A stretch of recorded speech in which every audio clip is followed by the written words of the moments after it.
ప్రగతిశీల మహిళా సంఘం రాష్ట్ర కమిటీ పిలుపునిస్తుంది.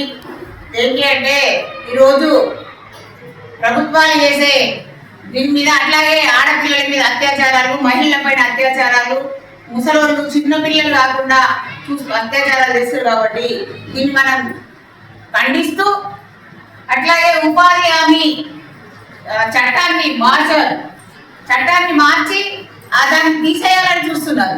అందుకని ఉపాధి హామీ వల్ల కూడా చాలా మంది పేద మహిళలు బతుకుతున్నారు, చాలా మంది పేదలు ఉపాధి హామీ కూడా బతుకుతున్నారు. కానీ దాన్ని కూడా ఈ కాంగ్రెస్ ప్రభుత్వం వచ్చి దాన్ని కూడా పేరు మార్చి ఇంకా దాన్ని ఎక్కడికో తీసుకుపోవడానికి ప్లాన్ చేస్తారు. అందుకని దీన్ని మనము తీవ్రంగా ఖండిస్తూ ఆ పథకాన్ని మార్చేయాలి, ఉన్నది ఉన్నట్టుగానే ఉంచాలనేది మనము మన ప్రగతిశీల మహిళా సంఘంగా డిమాండ్ చేస్తున్నాం.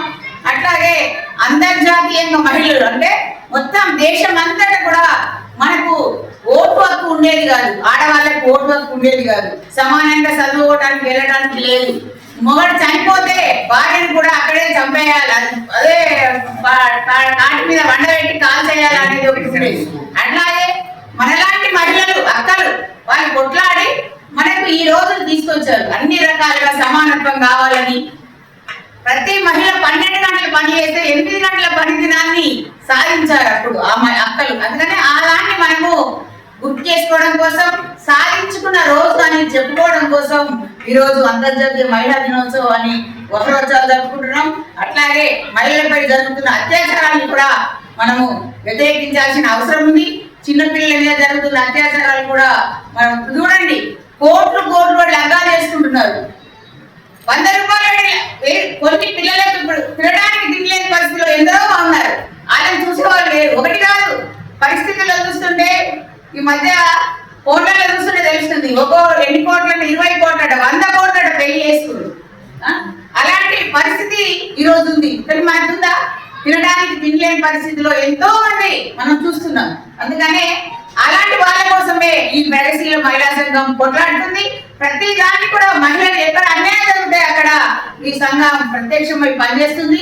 చేయడానికి కూడా మీలాంటి వాళ్ళు కూడా తోడ్పడాలని కూడా కోరుకుంటున్నాం. ఎందుకంటే వ్యవసాయంలో మహిళలు ఉన్నారు, టీచర్ ఇప్పటిదాకా నాగమని చెప్పింది, టీచర్లుగా ఉన్న మహిళలు ఉన్నారు, రకరకాలుగా మధ్యతరగతి మహిళలు ఉన్నారు, మొత్తం అట్టడుగు మహిళలు ఉన్నారు, ఇప్పటి గుడ్డు లేని వాళ్ళు కూడా ఉన్నారు. మనం అనుకుంటున్నాం లేరు అని, ఇక్కడ ఉన్నారు. అందుకనే ఇవన్నీ పోవాలంటే ప్రభుత్వాల మీద మనము తిరగబడాలి, ప్రశ్నించాలి. ప్రశ్నించినప్పుడే మన స్వతంత్రం మనకు వస్తుంది అనేది మహిళలుగా ఎక్కడ చూసినా అంచివేయబడమే, ఎక్కడ చూసినా చిన్న చూపే. కుటుంబంలో కావచ్చు, బీడీ కంపెనీలలో కావచ్చు, వ్యవసాయం దగ్గర పనిచేసే దగ్గర కావచ్చు, ప్రతి దగ్గర కూడా అంచివేయబడుతున్నారు మహిళలు. అందుకనే దీన్ని మీరందరూ కూడా ఇట్లా ఈ రోజు రాలేరు చాలా మంది. ఇంతకుముందు వచ్చిన మేము 50 మంది 60 మంది మీటింగ్ పెట్టారు. కానీ అట్లా ఆలోచించాలి. మీకు కూడా ముస్లిం మహిళలకు చట్టాలు విపరీతంగా ఉన్నాయి. ఏం చట్టము? తలాక్ అనే ఒక పేపర్లో తలాక్ అంటే విడాకులు వచ్చేస్తాయి. మా హిందువులకు అట్లా లేదు. దేవుడు అందరికీ ఒకేవాడు, ముస్లిం అయినా, హిందైనా, క్రిస్టియన్ అయినా సమానమే. మేము దేవుడిని నమ్మం కమ్యూనిస్టులు. కానీ నమ్మినా అందరం మేము ఆత్మవిశ్వాసాన్ని నమ్ముతాం. ఒకటే నమ్మి బతుకుతాం.